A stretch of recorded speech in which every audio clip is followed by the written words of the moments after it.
गलत इन्फॉर्मेशन सिर्फ हेल्थ को नहीं जिंदगी को खतरे में डाल सकती है। तो ये हॉट वाटर इमर्शन थेरेपी, जिसको आयुर्वेद में अवगाह स्वेद बोला जाता है, इसमें जब आप गर्म पानी में बैठते हो तो आपकी बॉडी से पसीना निकलता है, आपकी तीसरी किडनी एक्टिव हो जाती है। ये थेरेपी क्लेम करती है कि गर्म पानी में बैठने से किडनी टॉक्सिन फ्लश हो जाते हैं, स्वेलिंग्स कम हो जाती है और पेशेंट की ओवरऑल हेल्थ इंप्रूव होती है। लेकिन क्या ये सच है? एक पेशेंट जो ऑलरेडी अपनी ज़िंदगी के लिए स्ट्रगल कर रहा है, उसे कहा जाता है कि सिर्फ एक स्टीम बाथ, हेड टिल्ट या कोई मिरेकल डाइट उनका इलाज कर सकती है। वो अपनी लाइफ की सेविंग्स खर्च करते हैं, इन क्लेम्स पर भरोसा करते हैं और उनकी हेल्थ और ज़्यादा ख़राब हो जाती है। मेरा नाम डॉक्टर अर्जुन सबरवाल है और आज हम इन मिरेकल ट्रीटमेंट्स के पीछे की सच्चाई समझेंगे, क्योंकि गलत इन्फॉर्मेशन सिर्फ हेल्थ को नहीं ज़िंदगी को खतरे में डाल सकती है। अगर आप या आपके लव्ड वंस किसी बीमारी के साथ स्ट्रगल कर रहे हैं तो ये वीडियो एंड तक ज़रूर देखिए। और अगर आप चाहते हैं कि और लोग इन स्कैम्स का शिकार ना बने तो अपने थॉट्स कमेंट सेक्शन में शेयर करें। हो सकता है आपकी एक एडवाइस किसी की ज़िंदगी बचा ले। पहले बात करते हैं हॉट वाटर इमर्शन थेरेपी के। आइए ये वीडियो साथ में देखते हैं। तो ये हॉट वाटर इमर्शन थेरेपी, जिसको आयुर्वेद में अवगाह स्वेद बोला जाता है, इसमें जब आप गर्म पानी में बैठते हो तो आपकी बॉडी से पसीना निकलता है, आपकी तीसरी किडनी एक्टिव हो जाती है, जिसको हम स्किन बोलते हैं। आपका क्रिएटिनिन, आपका यूरिया, आपकी बढ़ी हुई शुगर, आपका सोडियम, आपका पोटेशियम, जो कुछ भी बॉडी में एक्सेस है वो सब इस पानी में आ जाता है। ये थेरेपी क्लेम करती है कि गर्म पानी में बैठने से किडनी टॉक्सिन फ्लश हो जाते हैं, स्वेलिंग्स कम हो जाती है और पेशेंट की ओवरऑल हेल्थ इंप्रूव होती है। लेकिन क्या ये सच है? Journal of renal nutrition study clearly states sweating during hot water immersion does not significantly impact the removal of renal toxins such as urea or creatinine। इस स्टडी का मतलब है कि गर्म पानी में बैठने से आपके बॉडी स्वेट करता है, लेकिन ये स्वेट आपके किडनी के टॉक्सिन्स जैसे यूरिया और क्रिएटिनिन को बॉडी से निकाल नहीं सकते। ये काम सिर्फ आपकी किडनी या एक डायलिसिस मशीन कर सकती है। एक और स्टडी थी इंटरनेशनल जर्नल ऑफ हाइपोथर्मिया में। वो बोलती है कि prolonged immersion in hot water can lead to dehydration, which is counterproductive for CKD patients।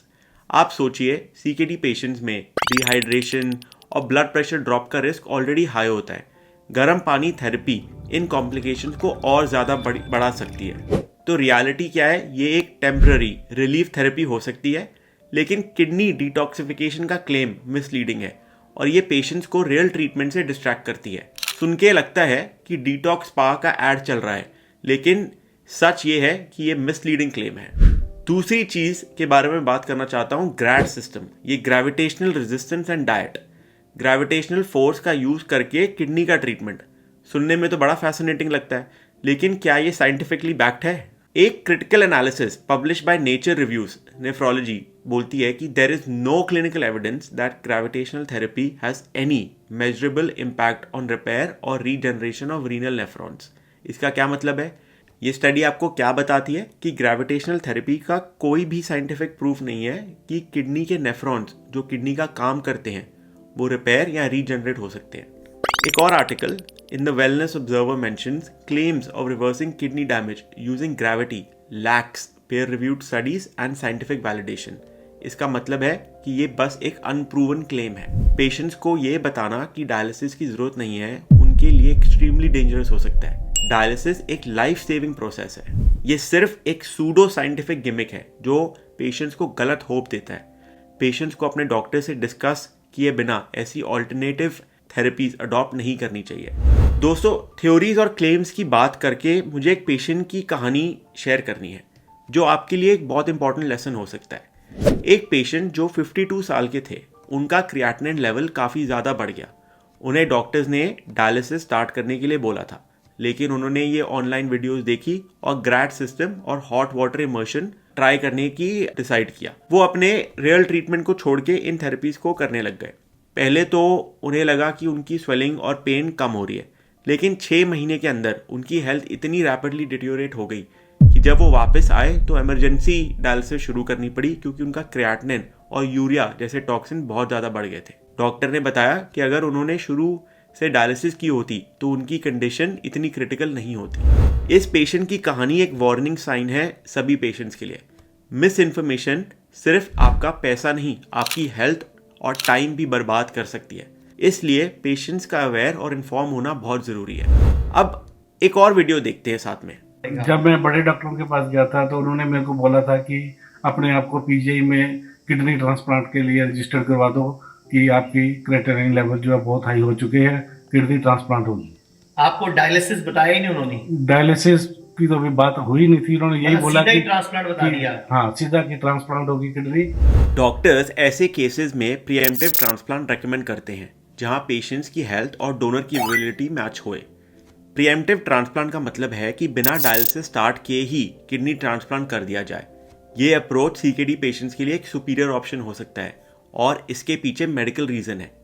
Better survival rates. Research कहती है कि डायलिसिस के बाद ट्रांसप्लांट करने के कंपैरिजन में प्रीएम्प्टिव ट्रांसप्लांट ज़्यादा इफेक्टिव हो सकता है। दूसरी चीज़ है लेस कॉम्प्लिकेशंस। डायलिसिस के साथ इन्फेक्शंस और कार्डियोवैस्कुलर रिस्क इशू का रिस्क बढ़ जाता है, जो प्रीएम्प्टिव ट्रांसप्लांट से अवॉइड हो सकता है। आपकी क्वालिटी ऑफ लाइफ। डायलिसिस के मल्टीपल सेशंस की जगह एक सक्सेसफुल ट्रांसप्लांट पेशेंट की लाइफ इंप्रूव कर सकता है। क्या सपोर्टिंग एविडेंस है? Studies published in the clinical journal of American society of nephrology और किडनी इंटरनेशनल रिपोर्ट्स ये दिखाते हैं कि प्रीएम्प्टिव ट्रांसप्लांट से पेशेंट की सर्वाइवल रेट और quality of life significantly better होती है। एक इंपॉर्टेंट बात है कि प्रीएम्प्टिव ट्रांसप्लांट तभी रेकमेंड होता है जब पेशेंट स्टेबल हो और डोनर अवेलेबल हो। हर पेशेंट के लिए ये ऑप्शन सूटेबल नहीं होता और इसीलिए इंडिविजुअलाइज्ड ट्रीटमेंट और असेसमेंट की ज़रूरत होती है। एक और चीज़ की मैं बात करना चाहता हूँ, 360 डिग्री पोस्चरल मेडिसिन। आप ये स्क्रीन पे देख सकते होंगे ये क्लेम कि 360 डिग्री पोस्चरल मेडिसिन, मतलब आप एंगल बदलते रहिए और किडनी हेल्थ अपने आप इंप्रूव होती रहेगी। ये क्लेम सुन के लगता है कि एक एक्सरसाइज रूटीन प्रमोट किया जा रहा है, लेकिन क्या ये सच में इफेक्टिव है? Clinical journal of American society of nephrology की study found postural changes do not have a measurable impact on renal clearance or toxin filtration in CKD patients. ये स्टडी ये बताती है सिर्फ पोस्चर बदलने से किडनी के टॉक्सिन्स फिल्टर करने की कैपेसिटी पर कोई असर नहीं पड़ता। किडनी के टॉक्सिन्स सिर्फ प्रॉपर्ली फंक्शनिंग किडनीज या डायलिसिस से ही निकलते हैं। एक और study published in the renal physiology and medicine clarify करती है कि posture based therapies kidney disease की असली प्रॉब्लम को सॉल्व नहीं कर सकती, क्योंकि इनका किडनी बीमारी के बायोलॉजिकल प्रोसेस से कोई लेना देना नहीं है। डिटॉक्सिफिकेशन के लिए या तो प्रॉपर्ली फंक्शनिंग किडनीज की ज़रूरत है या तो डायलिसिस की। इस थेरेपी के रिस्क भी हैं, स्पेशली अगर आपको ब्लड प्रेशर या हार्ट कंडीशन हो तो आप उससे अनस्टेबल हो सकते हो। ये थेरेपी मिसलीडिंग है और किसी भी साइंटिफिक एविडेंस से बैक्ड नहीं है। पेशेंट्स को ऐसे क्लेम्स को ब्लाइंडली फॉलो करने से पहले मेडिकल एडवाइस लेना चाहिए। अब मैं बात करना चाहता हूँ DIP डाइट के बारे में। DIP डाइट का क्लेम है कि ये किडनीज के नेफ्रॉन्स को रीजनरेट कर सकती है। ये सुनने में होपफुल लगता है, लेकिन रियलिटी क्या है? Study in kidney international reports explains nephrons in mammals do not regenerate after damage. ये स्टडी सीधे सीधे कहती है कि मैमल की बॉडी में नेफ्रॉन्स एक बार डैमेज होने के बाद रिपेयर और रीजनरेट नहीं हो सकते। इसलिए हम बोलते हैं कि CKD प्रोग्रेसिव डिजीज़ है, ये परमानेंट डैमेज होता है। आप इस आर्टिकल को देखिए, ये स्टडी समझाती है कि एक अच्छी डाइट किडनी डिजीज़ को कंट्रोल करने में मदद कर सकती है, लेकिन ऑलरेडी हुए स्ट्रक्चरल डैमेज को रिवर्स नहीं कर सकती। अगर डाइट अनबैलेंस्ड हो तो इलेक्ट्रोलाइट इम्बैलेंस और मेटाबॉलिक स्ट्रेस क्रिएट कर सकती है, जो CKD पेशेंट के लिए हार्मफुल हो सकता है। डाइट एक इम्पॉर्टेंट और सपोर्टिव फैक्टर है, लेकिन ये किसी भी तरह का एक मिरेकल सॉल्यूशन नहीं है। आपको अपने नेफ्रोलॉजिस्ट की सुपरविजन में डाइटरी चेंजेस करनी चाहिए और एक रीनल डाइटिशियन से भी मिलना चाहिए। ये सब बातें करके मैं अगले टॉपिक पे आना चाहता हूँ। अब तक हमने देखा कि कैसे मिस इन्फॉर्मेशन पेशेंट्स के लिए खतरनाक हो सकता है, लेकिन सच्चाई ये है कि अर्ली डायग्नोसिस और एविडेंस बेस्ड ट्रीटमेंट से किडनी हेल्थ को मेंटेन करना सबसे इफेक्टिव तरीका है। हर पेशेंट के लिए रेगुलर चेकअप्स और जल्दी डायग्नोसिस करवाना ज़रूरी है। टेस्ट जैसे क्रिएटिनिन लेवल, EGFR और यूरिन एनालिसिस आपको जल्दी प्रॉब्लम डिटेक्ट करने में हेल्प करते हैं। जल्दी पता चले तो ट्रीटमेंट काफ़ी इफेक्टिव हो सकता है। मैंने अपनी कई वीडियोस में नई रिसर्च के बारे में बात करी है और मैं कई लोगों ने कमेंट किया कि आप होप दे रहे हो पेशेंट्स को, और यही मेरा एक मेन एम है कि मैं आपको रिसर्च बैक्ड इन्फॉर्मेशन दूँ ताकि आपको पता चले कि नई रिसर्च हो रही है और क्या एविडेंस है इसके पीछे। साइंस हर दिन नए एडवांसेस कर रही है और नई मेडिकेशंस और ट्रायल्स किडनी पेशेंट्स के लिए उम्मीद बन रहे हैं।